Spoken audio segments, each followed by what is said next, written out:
Welcome back, everyone. Before we dive in, make sure you drop your thoughts and the lessons you took from this story in the comments. And don't forget to like and subscribe. Let's get into it. My girlfriend said, "I can walk away. Men are begging for me." She expected me to panic. Instead, I replied, "Great. There is the exit." What started as another one of Aaliyah's manipulation tactics became the moment I finally learned my worth. I am Malcolm, 29, a mechanical engineer living in Denver with what I thought was the woman I would eventually marry. I met Aaliyah 2 years ago at a coffee shop downtown where she was photographing her latte for her social media, and I was immediately drawn to her confidence and creativity. She worked as a freelance social media manager, helping local businesses build their online presence, though her income fluctuated wildly depending on whether sponsorships came through. We moved in together after 8 months to a nice downtown loft that I could afford on my engineering salary. And for a while, everything seemed perfect. Somewhere along the way, Aaliyah developed a pattern of using breakup threats as her nuclear option whenever we disagreed about anything. Whether I chose to spend Saturday working on my vintage Harley instead of attending her influencer friend's brunch, picked a casual restaurant over the trendy spot she wanted to photograph, or declined to buy expensive concert tickets she would post about for content, every minor disagreement ended the same way. She would cross her arms, tilt her head with that practiced pout, and deliver her signature line, "I can walk away anytime. Boys are begging for me." Then she would pull out her phone and scroll through direct messages filled with fire emojis and over-the-top proposals from men who saw her bikini posts. "See this? Donovan wants to take me to Aspen. Preston is offering dinner at that new steakhouse. Khalil says he would treat me like a queen." The routine was always identical. Show me the messages, wait for me to panic, then graciously allow me to apologize and promise to be more attentive. For 2 years, it worked perfectly. I would feel that familiar knot in my stomach, imagine losing her, and cave immediately. "You are right, babe. Let me cancel my plans." The thing is, I was covering almost all our shared expenses. The $2,800 monthly rent on our loft, utilities averaging $200, groceries that somehow cost $600 monthly because she only bought organic everything, plus her business equipment when her laptop needed replacing or she wanted a better camera. She contributed sporadically when sponsorships came through, maybe $800 here, $1,200 there, but treated it like generous gifts rather than her share of adult responsibilities. I did not mind supporting her dreams, but using her financial dependency on me as leverage to manipulate my behavior was starting to wear thin. Every argument followed the same script. Aaliyah would escalate to threats. I would back down to avoid losing her, and she would get exactly what she wanted while I felt smaller and more controlled. I was walking on eggshells in my own home, constantly calculating whether my choices would trigger another round of boys or begging for me. A quiet resentment was building every time she weaponized other men's attention against my commitment. The worst part was how casual the threats became. Aaliyah would drop, "I can walk away," into conversations about what to watch on television or whether we should order pizza or cook dinner. Every preference became a potential relationship crisis because she had learned that threatening to leave was more effective than actual communication. "Malcolm, you never want to do anything fun anymore. Maybe Preston would appreciate going to that art gallery opening." She said this while I was literally planning a weekend trip she had been wanting to take. Because I suggested we save money by camping instead of staying at the resort, suddenly I was the boring boyfriend who did not deserve her. I began questioning my own judgment. Was I too focused on work? Too practical with money? Too boring for someone with her social media lifestyle? The gaslighting was subtle but effective. She made me feel grateful she stayed rather than proud she chose me. Meanwhile, her followers got to see our relationship through carefully curated posts about date nights I paid for, vacations I funded, and romantic gestures I made, all captioned with inspirational quotes about knowing your worth and never settling. The irony was not lost on me that she was building her personal brand around relationship advice, while privately using emotional manipulation to control mine. But I loved her, or thought I did, and kept telling myself this was just her way of feeling secure. I had no idea how close I was to my breaking point until that Saturday in my garage workshop, when I finally learned what happens when you call someone's bluff instead of folding to their threats. The breaking point came on a Saturday morning when I was finally tackling the engine rebuild on my 1987 Harley Sportster that had been sitting in our building's garage workshop for months. I cleared my entire weekend for this project, ordered all the gaskets, had the cylinders machined, and studied service manuals to make sure I did not mess up the timing. This was not just maintenance. It was therapy. The kind of focused work that cleared my head and reminded me why I became an engineer in the first place. I was 3 hours deep into the teardown, engine parts carefully organized on my workbench, when Aaliyah stormed into the garage wearing a designer outfit that probably cost more than my motorcycle. "Malcolm, what are you doing? I've been texting you for an hour. We need to leave for Brianna's rooftop photo shoot right now." I looked up from the cylinder head I was removing, genuinely confused. "Photo shoot? You never mentioned anything about that. I told you yesterday when you were on your laptop. This is a huge opportunity. Brianna has 50,000 followers, and she is featuring local influencers for this skincare brand collaboration. The lighting is perfect right now, and everyone is already there." She paced around my workspace, careful not to get grease on her white jeans, phone in hand, showing me stories of her friends posing with face masks and champagne glasses. I gestured to the partially disassembled engine. "Aaliyah, I have been planning this rebuild for weeks. I told you I would be working on a bike this weekend. You can go without me." Her expression shifted to that familiar storm cloud look. "Are you serious right now? This is my career. These brand partnerships are how I build my following, and having my boyfriend there shows I am in a stable relationship. That matters for my image. Your image will survive one photo shoot without me. Besides, look at this." I held up a worn gasket. "If I do not replace this seal, the engine is going to leak oil all over the garage floor. This bike has been waiting months for attention." She crossed her arms and delivered the line I had heard countless times before, but with extra venom. "Fine. You know what? I can walk away anytime, Malcolm. Boys are begging for me. Donovan has been asking me to be his +1 to gallery openings. Preston wants to take me to that new rooftop bar downtown. Khalil literally said he would drop everything to make me happy." The familiar knot started forming in my stomach as she pulled out her phone and began scrolling through direct messages. "Look at this. You deserve someone who prioritizes you. Beautiful. Any man who does not worship you is an idiot. Say the word, and I will pick you up in my Tesla Model S right now." For 2 years, this was the moment I would panic. I would imagine losing her, picture her with one of these men, and immediately cave. But something was different this time. Maybe it was the engine oil on my hands grounding me in reality, or the satisfaction of finally working on something tangible instead of navigating an emotional minefield. A strange calm settled over me. I looked up from my tools, made direct eye contact, and said the words that changed everything. "Great. There's the exit." I pointed toward the garage door with a wrench, then went back to carefully removing the next bolt. The silence was deafening. I could feel her staring at me, waiting for the usual scramble to apologize and beg her not to leave. Instead, I continued working methodically, consulting my service manual for the proper torque sequence. "What did you just say?" Her voice rose an octave. The confident manipulation routine had derailed. I said, "There's the exit. You keep telling me you can walk away and boys are begging for you. I'm not stopping you. You are really not going to fight for us, for what we have." The desperation creeping in her voice was something I had never heard before. "Aaliyah, you have threatened to leave me probably 50 times in the past 2 years over restaurant choices, weekend plans, what television shows to watch. I am tired of being held hostage by the constant threat that you might find someone better." I finally looked up from the engine.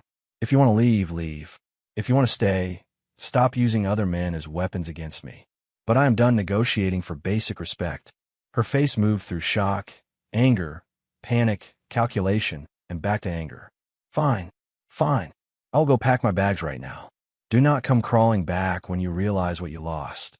She stormed out, heels clicking on concrete, and I heard her car door slam, followed by tires squealing as she pulled out of the parking garage. I stood there, waiting to feel devastated or panicked. Instead, relief swept through me. The garage was quiet again. No drama, no threats, no eggshells, just me, my tools, and a project I cared about. I went back to work on the Harley, and for the next 4 hours, I did not think about Aaliyah once. Instead of chasing after her or sending the usual apologetic texts, I did something unthinkable a week earlier. I silenced her notifications and focused on myself. The first thing I noticed was how much mental energy I'd been wasting on a roller coaster. Without constant arguments simmering in the background, I could concentrate. My supervisor, Derek, even commented on my improved focus during our Monday project review. "Malcolm, whatever you change this weekend, keep it up. This thermal analysis is the cleanest work you have done all quarter," he said. That evening, I sat down and created something I've been avoiding for months: a detailed budget. The numbers were eye-opening. Our shared expenses totaled $4,200 monthly, $2,800 rent, $200 utilities, $600 groceries, $300 for her business subscriptions and equipment maintenance, plus random costs like her gym membership and the premium streaming services she insisted we needed for her content research. Aaliyah's average monthly contribution was maybe $900, and that was on good months when sponsorships came through. Without her expenses, I would save over $800 monthly. Money I could invest in my own goals instead of funding someone else's brand. With that clarity, I enrolled in the Advanced Metallurgy Certification course I had postponed for over a year. That could boost my salary by $15,000 annually. The irony was not lost on me that Aaliyah's exit had freed up both money and mental bandwidth to advance my career. By Wednesday, I was sleeping better than I had in months. No more lying awake wondering if I had said something wrong or strategizing how to avoid triggering another breakup threat. I started using my lunch breaks to reconnect with my workshop buddy, Corey, who had been asking me for months to partner with him on custom motorcycle builds. "Man, where have you been?" Corey said when I finally returned his calls. "I have 3 clients wanting full restorations, and I cannot handle the workload alone. There is serious money in this if we do it right." We spent 2 hours discussing the business potential. Vintage bike restoration was booming in Denver, with collectors willing to pay $5,000 to $15,000 for quality work. Corey had the paint, booth, and fabrication skills. I had the mechanical expertise and attention to detail. It was the kind of passion project I had been too distracted to pursue while managing Aaliyah's drama. Meanwhile, Aaliyah was clearly struggling with my digital silence. She started with passive-aggressive stories, inspirational quotes about toxic people and knowing when to walk away, photos of expensive dinners with vague captions about being treated right. I did not engage, did not like her posts, did not even view them.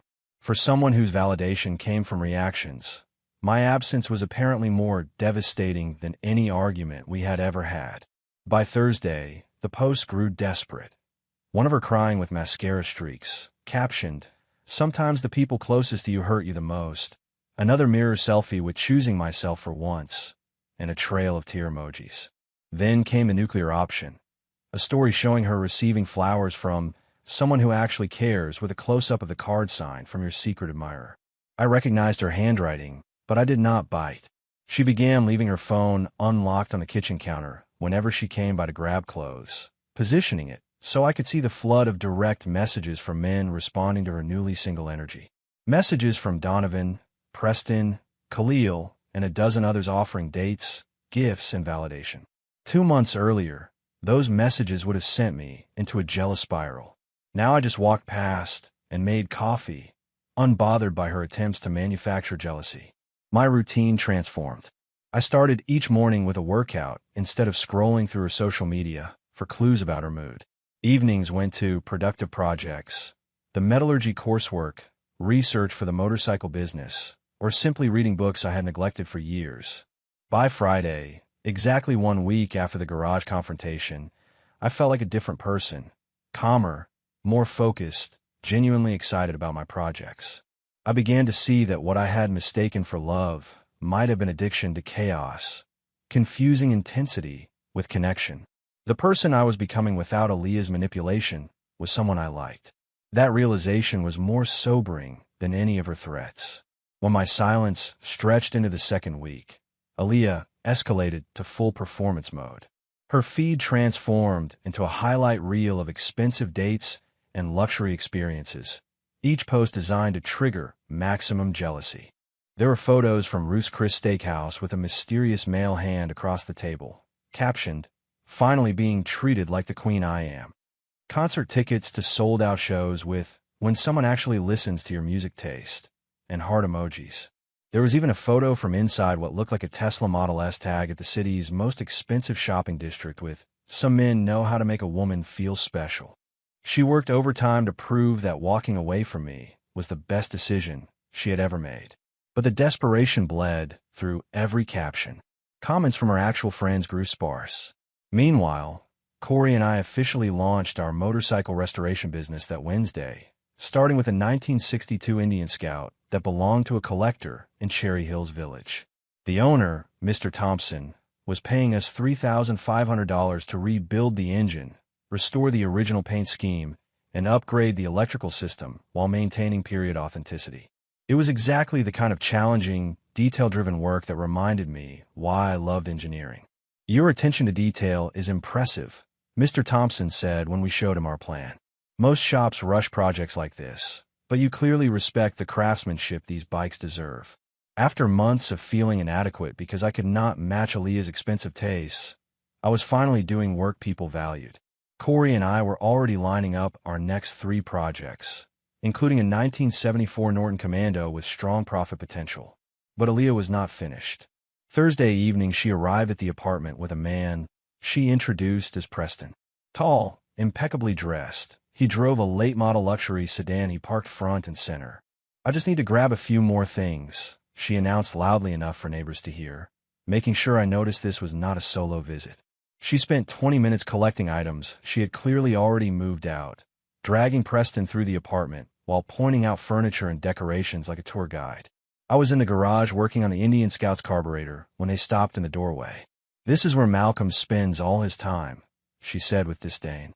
"Just tinkering with old junk instead of enjoying life." Preston looked genuinely interested in the motorcycle. "Indian Scout, right? 1962. These are incredible machines. What kind of work are you doing on it?" I explained the restoration process while continuing to work, unbothered by the performance. Preston asked intelligent questions about the engine modifications and seemed genuinely impressed by the quality of our work. Aaliyah's face grew irritated as her date showed more interest in my old junk than in her narrative. "Preston, we should really get going. Our dinner reservation is in 30 minutes. He ignored the cue, examining the bike's frame with appreciation. "You know, I have been looking for someone to restore my grandfather's 1969 Triumph. Would you be interested in another project?" Corey and I exchanged a glance. Another potential client, and a high-value one. "Absolutely," I said. "Here is our card." As they left, I heard Aaliyah trying to explain why Preston should not waste money on my little hobby business, but he was already saving our number. The irony was perfect. Her attempt to make me jealous had delivered a new customer. That weekend, her posts grew frantic. Multiple stories per day featuring different men, expensive restaurants, designer shopping bags, captions about living my best life, and upgrade complete. Even her usual validation sources were losing interest. Meanwhile, I was having the best week I had experienced in months. The Indian Scout project was ahead of schedule. The metallurgy course was fascinating. I had saved enough money in 2 weeks to invest in better tools for the business. Without Aaliyah's financial drain, I could finally see a clear path toward real security and satisfaction. The transformation was remarkable. I felt like I was finally stepping into my own life instead of being pulled along by someone else's performance. The awkward peak came when Aaliyah insisted I attend her parents' 25th anniversary dinner 3 weeks later, clearly planning to use the gathering as a stage for our perfect relationship. Her parents, Denise and Thomas, had always been kind to me, but I sensed something off as soon as we arrived at their suburban home. Aaliyah immediately started directing me into posed photos, trying to recreate couple content that had once made her page glow. "Malcolm, stand behind me with your arms around my waist. Mom, can you take like 20 shots so I can pick the best one?" My new boundaries made it all feel forced. I stood normally instead of performing. The difference was subtle but obvious. I looked like someone tolerating a photo, not enjoying it. During dinner, her mother made an observation that cut through the performance. "Malcolm, you seem different tonight. Distant. Is everything okay with you too?" Before I could answer, Aaliyah launched into a prepared speech about how I had been going through a difficult phase and becoming emotionally unavailable since starting the business. She painted herself as the supportive girlfriend dealing with a partner who had stopped prioritizing their future. He spends all his time in that garage now, working on motorcycles instead of focusing on us. I have been trying so hard to be understanding, but it is like he does not even care about our future together. Her father, Thomas, a successful small business owner, perked up. Motorcycle restoration is specialized. How is the business side going? I explained our project pipeline, profit margins, and plans for expansion. Thomas asked detailed questions about overhead, customer acquisition, and long-term growth. It was clear he understood fundamentals and was impressed by our approach. That sounds like solid entrepreneurship, he said. Building something from the ground up takes dedication. The conversation shifted to financial responsibility, and that is when things turned uncomfortable for Aaliyah. Her mother mentioned how proud they were that their daughters had learned to be self-sufficient, and Thomas asked pointedly about our household arrangements. So, Aaliyah, how are you contributing to the shared expenses? Are you handling the marketing for the business, since that is your expertise? Aaliyah's face flushed. She struggled to explain that she had been focusing on her own brand rather than supporting our shared goals. Well, I have been building my personal brand, which is important for long-term security. Malcolm handles most practical stuff because his engineering salary can cover our basic needs. Silence filled the table. Denise and Thomas exchanged a look that revealed their opinion of that arrangement. Aaliyah's younger sister, Maya, chose that moment to speak up. Wait, are you not dating other people now? I saw your post last week. Dinner with like 3 different guys. Those look like dates, not business meetings. Maya held up her phone, showing one of Aaliyah's more obvious attempts at making me jealous. This guy Preston took you to that expensive steakhouse, right?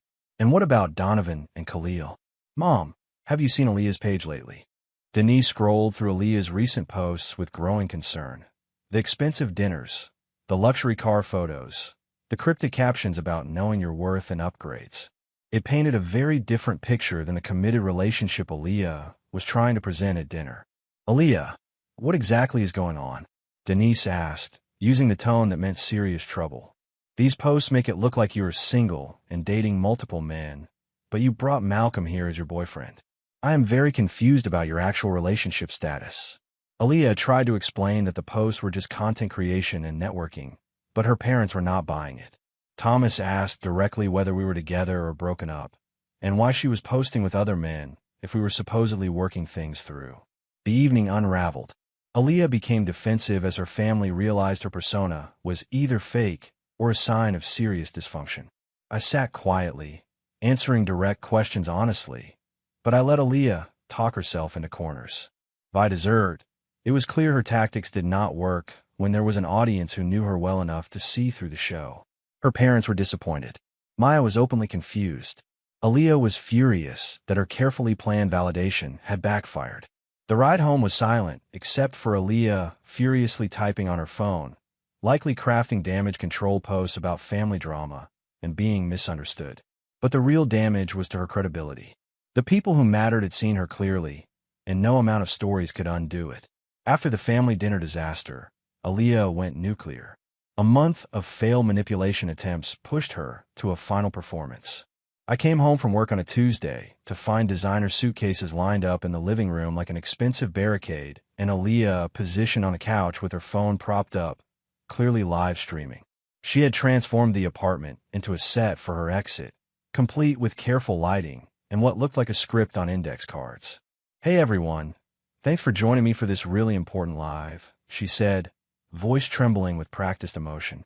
I have been getting so many messages asking about my relationship status, and I think it is time to be completely honest about what I've been going through.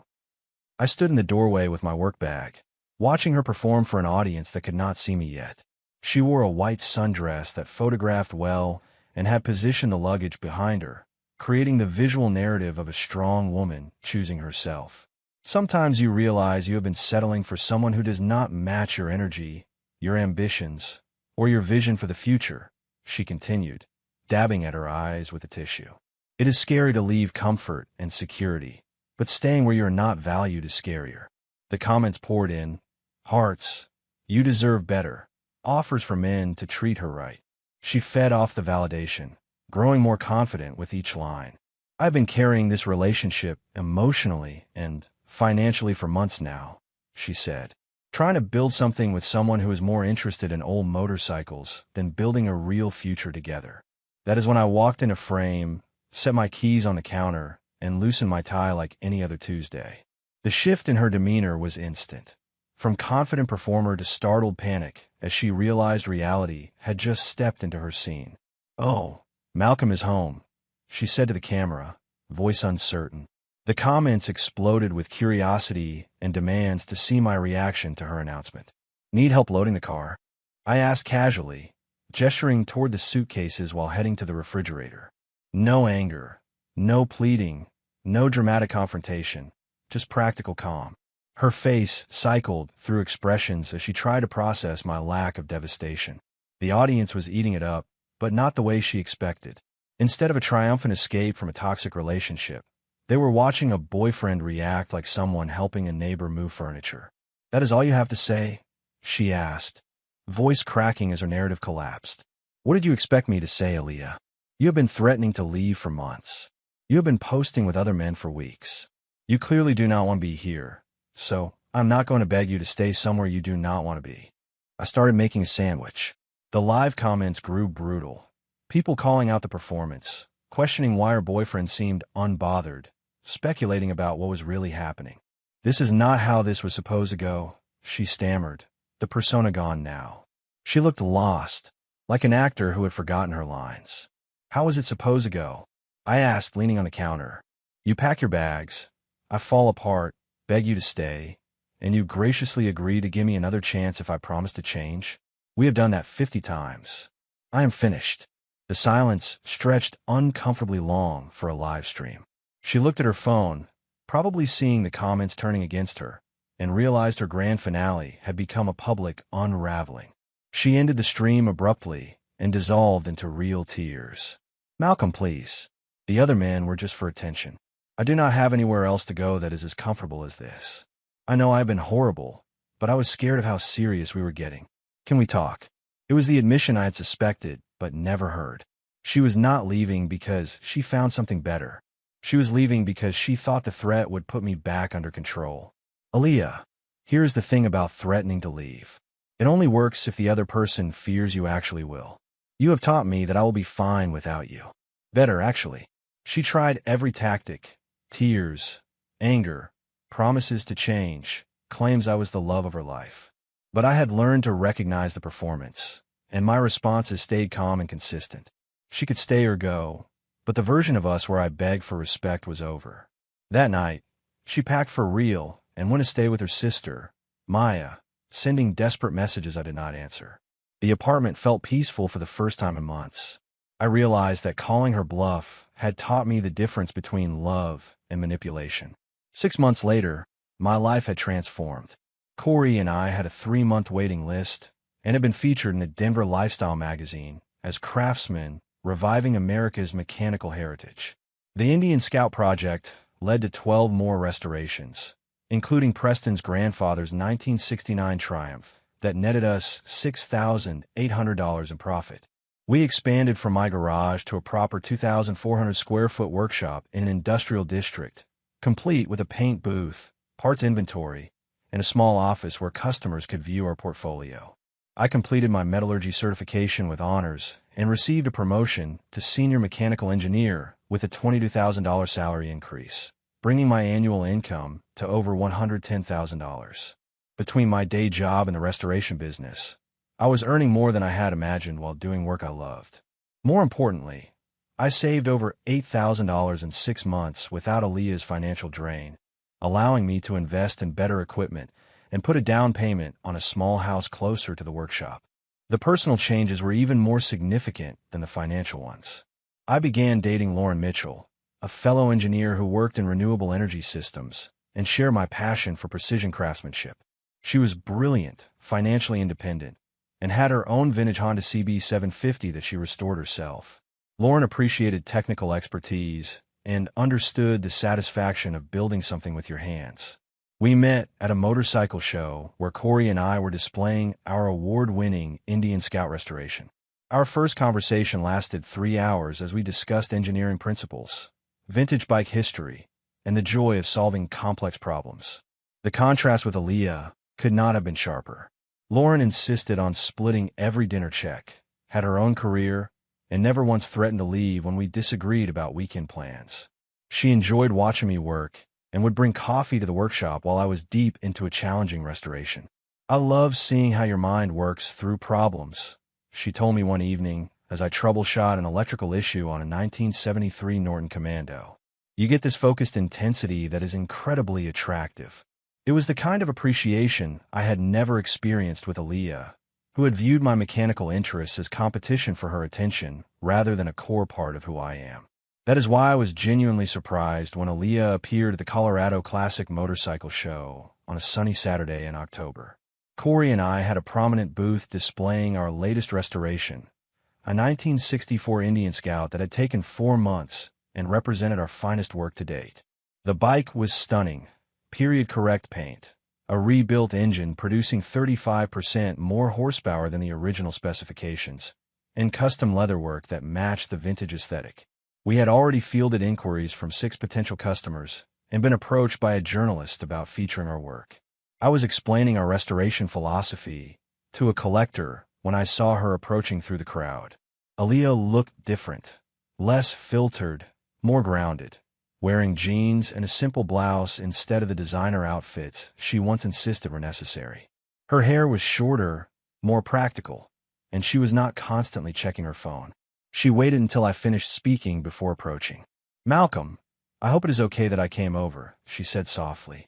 "I saw the magazine article about your business and wanted to congratulate you. This bike is incredible." "Thanks, Aaliyah," I said. "Corey and I have been working hard to build something meaningful." I gestured toward my business partner, who was discussing pricing with another customer. "How have you been?" "Better, actually," she said. "I got a job as marketing coordinator for a tech startup downtown.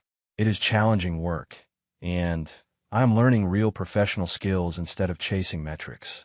She looked around at our booth with what seemed like genuine admiration. "I owe you an apology, Malcolm. A real one. Losing you was the wake-up call I needed to grow up and take responsibility." Before I could respond, Lauren appeared at my side with 2 cups of coffee, wearing her leather jacket over a vintage band shirt. She looked effortlessly confident in the way that comes from substance rather than performance. "Hey, thought you might need caffeine," she said, kissing my cheek before noticing Aaliyah. "Oh, sorry to interrupt. Lauren, this is Aaliyah, my ex-girlfriend." "Aaliyah, this is Lauren." Lauren extended her hand with a warm smile. "Nice to meet you, Aaliyah. Malcolm mentioned you two had some good times before things ended." "All the good times were because of him," Aaliyah said, shaking Lauren's hand with sincerity. "I was too immature to appreciate what I had. You were lucky to have found him." They chatted briefly about the show and restoration work. I watched Aaliyah's face as Lauren described her own engineering background and her vintage Honda project. There was no competitiveness, just respect for someone who clearly shared my interests and values. "I should let you get back to your customers," Aaliyah said finally. "Malcolm, I am genuinely happy for you. You deserve someone who appreciates all the things that make you special.